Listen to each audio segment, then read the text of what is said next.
In this lesson, we're going to go over the most frequently tested and highest yielding areas of family law on the bar exam in 60 minutes or less, or in other words, we're going to go over the absolute must-know stuff in family law for the bar exam, which historically, if we look at the data, is going to be premarital agreements, property division at divorce, and ultimately some child custody issues. These are typically the areas where we're going to have the most opportunities to collect points on the bar exam. So these are the areas I'm really going to try to break down as best I possibly can over the next 60 minutes or so. But with that, I can just set our timer to 1 hour. Ready, set, go. So the clock has officially started. We can jump right into family law. So the cool thing about family law on the bar exam, right, when we're looking at family law essays, is they're usually very chronological, right? In fact, if you look at the paragraphs, usually each paragraph starts with a point of reference in time, right? It'll be like, in 2007, this happened. In 2009, this happened. In 2012, this happened, right? Leading up to present day. Or it'll say, 10 years ago, this happened. 8 years ago, this happened. 5 years ago, this happened. 1 month ago, this happened. 2 weeks ago, this happened, right? And so it builds this very chronological fact pattern, right? And typically what we're dealing with, not always, but kind of the prototypical family law essay on the bar exam starts with two parties, right, who want to get married. Right, so we're gonna have all this stuff happening up to the wedding, right? And usually the main issue that comes up is premarital agreements, right? One party, or potentially both parties, but usually one party, right, wants to protect their own assets in the event of a divorce, right? We call this sometimes commonly as a prenup. Right, on the bar exam, we refer to this as a premarital agreement, right? Where before the wedding, one party is going to want the other to enter into a premarital agreement where in that agreement, the assets of each party are protected in the event of a divorce. So kind of your most classic clause there in a premarital agreement would be, hey, look, whatever you have before the marriage stays yours. Whatever I have before the marriage stays mine. In the event of a divorce, right, your separate property stays your separate property, my separate property stays my separate property, right? That's kind of the prototypical premarital agreement. And our question will be, well, is that premarital agreement enforceable, right? That's usually the main issue for us on a family law essay. So we'll talk about how you determine the enforceability of premarital agreements, right? But then what happens? Okay, so the parties have their wedding, they get married. What happens next? Usually the next few paragraphs are going to deal with the spouses accumulating property, maybe some expectancies in property, and ultimately we're probably going to have some form of property appreciation, right? Their house that was worth $500,000 is now worth $600,000, right? How do we deal with all of this in terms of how these fact patterns usually end with a divorce, right? So ultimately probably how the fact pattern ends is a divorce, right? One party's going to file for divorce, and at divorce the question will be, okay, well, all of this property that was accumulated, how do we distribute that property between the spouses at divorce? And if we have a child involved, how do we deal with child custody decisions, right? That'll be the last topic we talk about at the end of this lesson. But this is typically how it works, right? And some other nuances you can see in there would be a separation. We'll talk about how to deal with if you see a separation, right? We have marriage, separation, then divorce, right? That can add some small nuances, so we'll talk about that. But for the most part, right, this is kind of the flow of the fact pattern, right? We'll have the events leading up to the marriage. We'll have ultimately a divorce, right, of the ending of the marriage, right? And then we deal with the property division and maybe some child custody issues. So actually there is a pretty straightforward pattern to a lot of these essays, and that's what we're going to break down here. Starting with the premarital agreement. This is a very commonly tested issue on the bar exam in family law.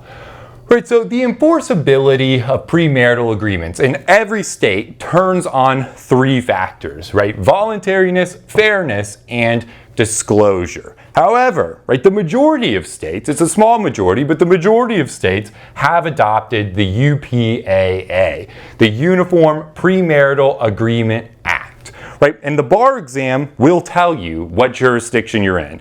Usually you're going to be in a UPAA jurisdiction, but they'll tell you that usually at the end of the fact pattern, right? So if you're in a UPAA jurisdiction, which is the majority, right? It's a small majority, but it is the majority, right? In order for the party against whom enforcement is sought to avoid enforcement of a premarital agreement, that party has to prove either A, involuntariness, or B, both that the premarital agreement was unconscionable when it was executed and that he or she did not receive or waive a fair and reasonable disclosure and did not have or reasonably could not have had adequate knowledge of the other's assets and obligations.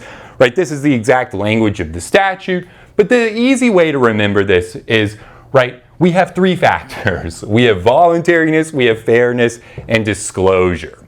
Right? Voluntariness deals with whether we ultimately have some sort of fraud, duress, or coercion involved. Right? When we're thinking about voluntariness, we're thinking about, did the parties enter into this agreement voluntarily, or were they coerced? Were they under duress? Was there some type of fraud involved? Right? This is what we're thinking about in terms of voluntariness. So imagine, right, it's 10 minutes before the bride is to walk down the aisle, right? You can imagine a bride in her full wedding dress. Say it's a really big, elaborate wedding, right? The bride's family has spent hundreds of thousands of dollars on this really big, elaborate wedding. Everybody's waiting for the bride to walk down the aisle, and the groom runs up right before she's going to go out and has this contract, and he's like, hey, before we get married, I need you to sign this, right? And it's a premarital agreement that deals with, property division at divorce,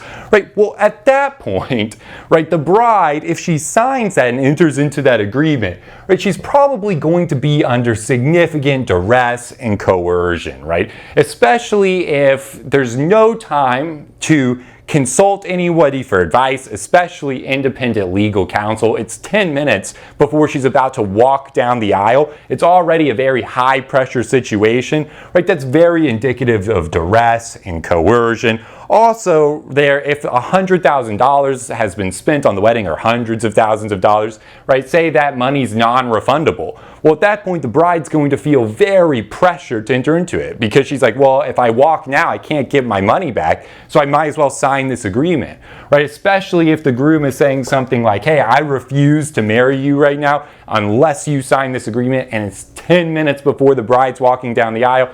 This would be all indicative of involuntariness, right? The court is not going to enforce that premarital agreement, even if the bride signs it, right? They're the party against whom enforcement is sought, which would be the bride, right? Probably the bride would be the one ultimately that wants to void that contract, right? Would be able to prove involuntariness, right? That there was some sort of duress or coercion, right? Fraud usually deals with, and one thing we always really want to look out for in premarital agreements is that a basic requirement is going to be that the parties disclose accurately their assets and obligations, right? So if I have, some hidden bank account, or a party has some hidden bank account somewhere that has $10 million in it, and they never disclose this to the other side, right? Well, that's clear fraud, right? At that point, that would probably change a person's decision as to whether or not to enter into a premarital agreement,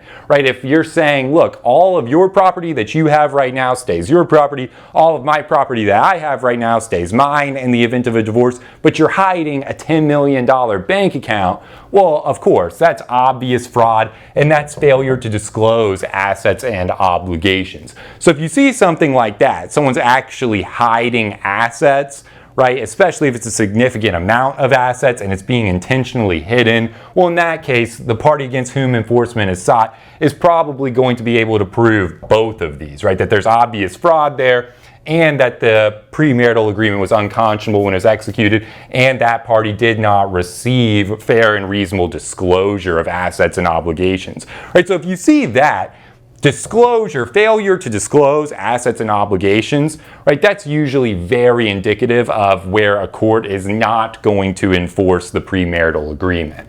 Right? Fairness deals with the actual terms, right? So if that's voluntariness, we're really thinking about kind of duress and coercion, and fraud does tie into that. Disclosure is really about just that failure to disclose assets and obligations.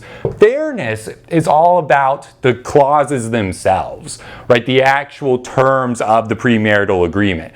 The more one-sided the terms are, right, typically the more indicative of that is of unfairness, right, or unconscionability. We're looking for really one-sided terms. Now, typically premarital agreements, if are treating both parties the same, hey, your separate property stays your separate property, my separate property stays my separate property, most of the time, right, that's going to be a fair agreement, right? What we're looking for is things that are really one-sided. Hey, my separate property stays my separate property, but anything that you have could become marital property, is subject to division and divorce. Right? One-sided terms like that was where we'd be thinking, okay, that's maybe unconscionable, that's unfair. Right? So again, in all 50 states, if any of these three factors are satisfied, right, in all states, right, the minority of states though, right, we would say if any of these are satisfied, there's involuntariness, there's unconscionability or unfairness or a failure to disclose. Any one of those by themselves could be enough for a court to hold that the premarital agreement is unenforceable. However, under the UPAA, which is adopted by the majority of states, these two are kind of put together. It's either voluntariness or fairness plus failure to disclose. Right, so the UPAA, very important to recognize, combines these two factors into the second one, right? Both that unconscionability and failure to disclose. So if you're applying the UPAA, right, there's only two ways that the party against whom enforcement is sought can void the premarital agreement, right? If you're not applying the UPAA, any one of these by themselves in the rest of the states and the rest of the jurisdictions, any one by itself could be enough for the court to hold the contract unenforceable, right? So that's what you'd really want to look out for there. And again, the bar examiners will give that information to you. They'll tell you whether it's a UPAA jurisdiction or not. In a non-UPAA jurisdiction, any one of these by itself is enough to void the contract. In a UPAA jurisdiction, it's involuntariness or both of these are required, right? So under the UPAA, right, very important to recognize if the party, right, discloses adequately their assets and obligations, this second one's off the table.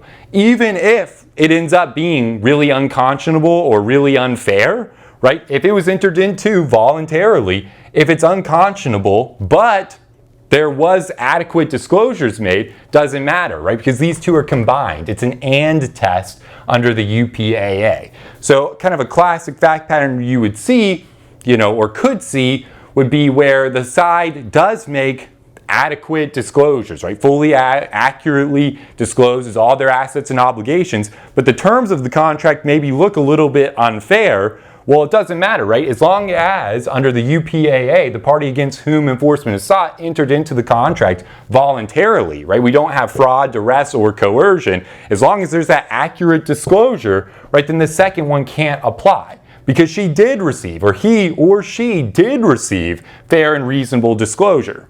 Right? So if that disclosure is made under the UPAA, the second prong cannot be satisfied.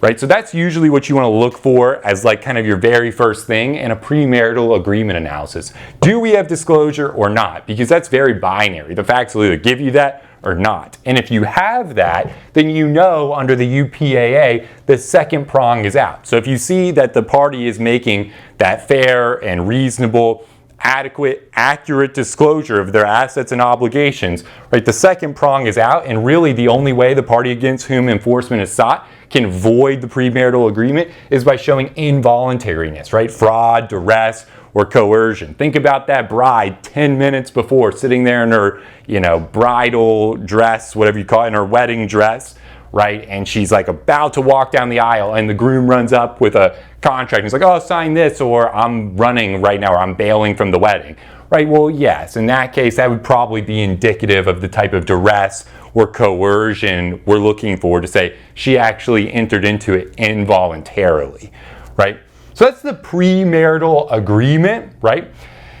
Next, we can move into what happens after marriage, right? So typically, right, so we'll have this premarital agreement, it'll get signed, right? Then we're going to have the marriage. After the marriage, right, we're going to have the accumulation of property, expectancies, and maybe some property appreciation. How do we deal with this at divorce, right? Well, there's two steps here. There's two steps anytime we're dealing with property accumulation. We want to know at divorce how we divide that property between the spouses. Right, step number one. Thank you so much for watching this video preview of our Bar Blitz video series. If you would like to see the conclusion of this video and gain full access to our entire Bar Blitz video library, which includes coverage of the most frequently tested and highest yielding areas of law in each bar exam subject, we invite you to head over to our website and join the thousands of law students who have already enrolled in Studicata Bar Review. To get started with your no-risk free trial today, simply click the link in the description box below or visit www.studicata.com.